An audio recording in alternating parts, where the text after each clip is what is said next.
This is lecture number 4 from our online SEM training series. In this lecture, I'll explain you how to specify a structural model in Amos. For the purpose of this lecture, we'll be considering the following structural model.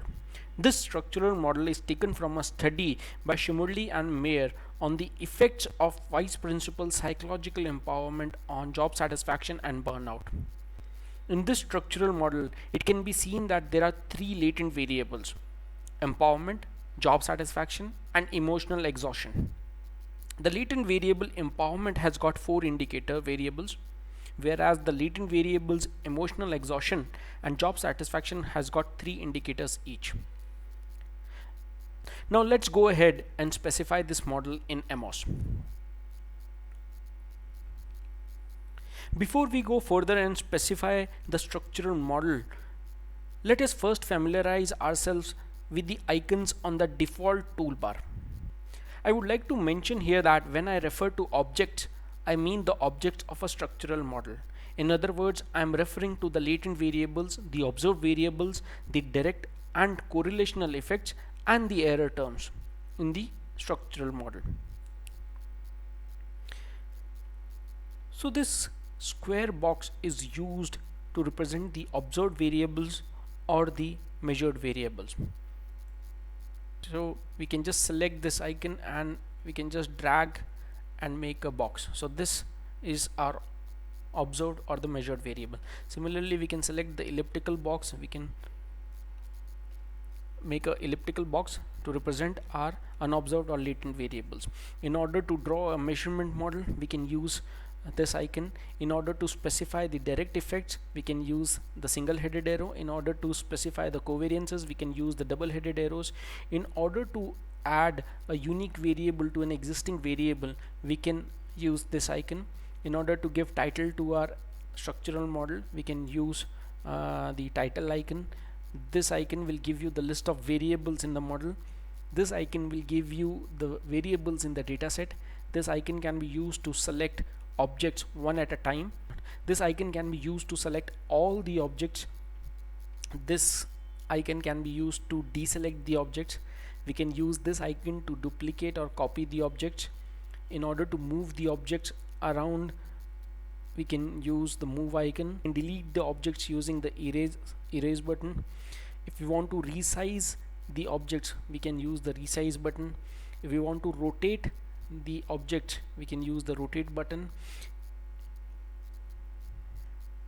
If we want to reverse the direction and alignment of indicators in a measurement model, we can use the reflect icon. If we want to reposition the path diagram on the screen, we can use this icon. We can use this icon to calculate the estimate.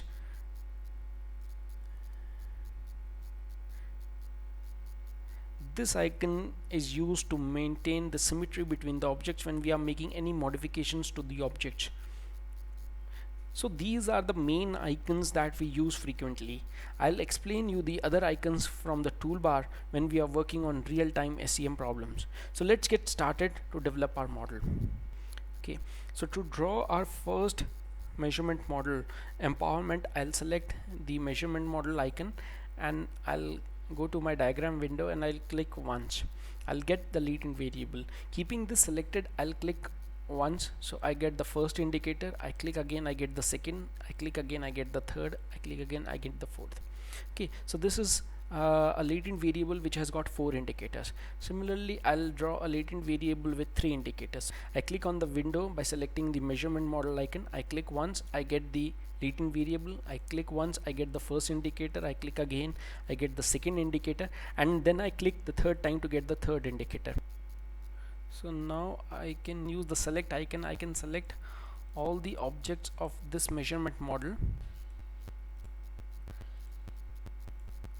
and using the copy duplicate objects, I can make a duplicate copy of this measurement model.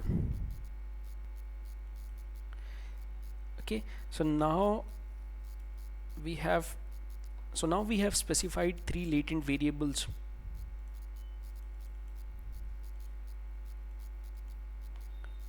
Okay, using the rotate icon, I can rotate the measurement models. then using the move objects and preserving the symmetries, I'll first select the preserve symmetries icon and then I'll select the move objects. I can move the objects around the path window, around within the window. One thing to note here is that we need not worry if our model is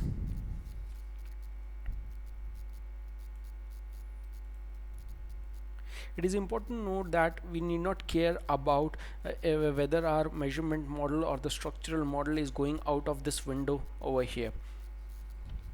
Okay, so now I'll specify a direct effect between empowerment and job satisfaction, and empowerment and emotional exhaustion. I'll specify a direct effect between empowerment and job satisfaction, between empowerment and emotional exhaustion, and between empowerment and job satisfaction. Similarly, I'll specify a direct effect between job satisfaction and emotional exhaustion.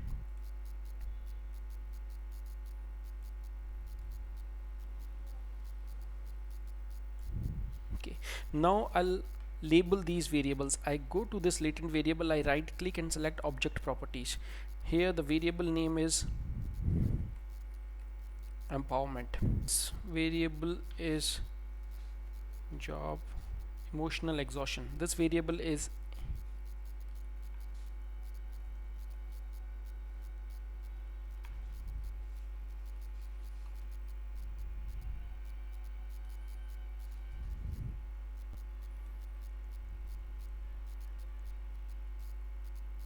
and then this variable over here is job satisfaction.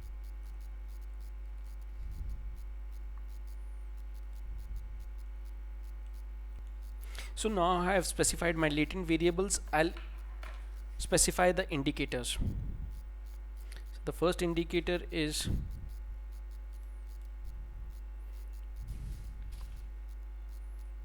CO.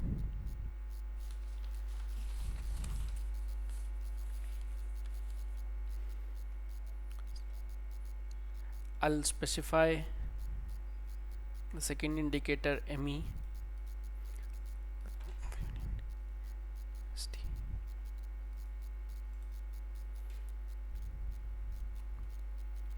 So using the object properties box, I can specify my indicators. I can label my indicators associated with empowerment latent variable. Similarly, I can go to emotional exhaustion and I can specify the variables.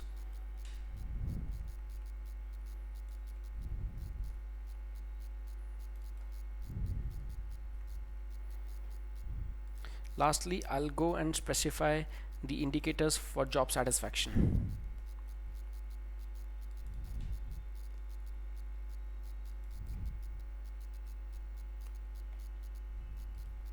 So I have specified my latent variables and the indicators associated with each of these latent variables. Then I have specified the direct effect between the measurement models. Okay, I can see that I am left with labeling of the error terms associated with the indicators. So either I can just go to the error term, right click and select object properties to label the error terms, or I can use the inbuilt plugin called name unobserved variables. Okay, so this will give me the variables. So this will automatically label the error terms as E1, E2 and so on. So this is the structural model that we discussed in the beginning of this lecture, and we have replicated this, or we have specified this model in Amos. In the next lecture, we will go ahead and run our first SEM analysis. If you are looking for online SEM training or support, contact us at admin@pytutors.com.